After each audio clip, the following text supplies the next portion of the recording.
মহামান্য বিচারপতি অমৃতা সিনহা আজকে যে গ্রুপ সি গ্রুপ ডি যে টেন্টেড ক্যান্ডিডেট লিস্ট প্রকাশ করতে এর আগে বলেছিলেন পলাশ নস্করের ম্যাটারে, এর আগে তিনি নির্দেশ দিয়েছিলেন। আজকে যেটা বললেন যে tainted list as well as not specifically tainted list প্রকাশ করতে হবে। কেন নট স্পেসিফিক্যালি টেন্টেড লিস্ট প্রকাশ করতে হবে? তার কারণ হচ্ছে যে নট স্পেসিফিক্যালি টেন্টেডদের একটি বিশেষ সুবিধা দিয়েছে সুপ্রিম কোর্ট, সেটা হচ্ছে তাদের এজ রিল্যাক্সেশন।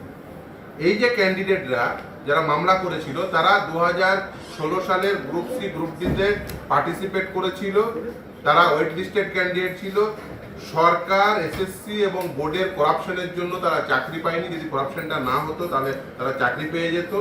অথচ তারা এই যে নতুন রিক্রুটমেন্ট প্রসেসে নতুন রুল নিয়ে এসে তাদের এজবার করে দেওয়ার ফলে তারা পরীক্ষায় বসতে পারছে না।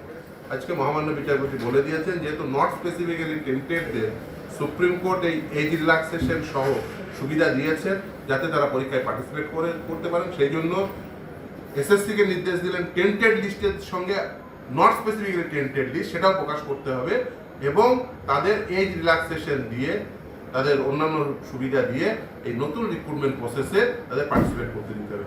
এছাড়াও যে নতুন রিক্রুটমেন্ট রুলস, সেখানে যে 5 নাম্বার দেওয়া হয়েছে এক্সপিরিয়েন্সের গ্রুপ সি গ্রুপ ডি এর ক্ষেত্রে, যেমন শিক্ষক শিক্ষিকাদের ক্ষেত্রে 10 নম্বর দেওয়া হয়েছে, এক্ষেত্রে গ্রুপ সি গ্রুপ ডি এর ক্ষেত্রে 5 নাম্বার দেওয়া হয়েছে। সেটাও চ্যালেঞ্জ। 10 নম্বরের মামলাটি আজকে শুনানি হবে, 10 নম্বর এক্সপিরিয়েন্সের মামলাটি, এবং এই 5 নম্বর এক্সপিরিয়েন্সের মামলাটি তারপরে শুনানি হবে।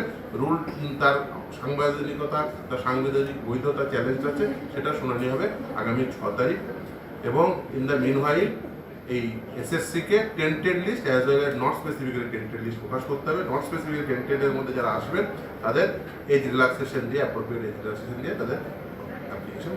কতদিনের মধ্যে 8 তারিখ যেহেতু ডেট, কারণ 8 তারিখ 3 তারিখ ছিল প্রথমে, এটা এক্সটেন্ড করে 8 তারিখ করেছে। 8 তারিখের মধ্যে, আদারওয়াইজ তারা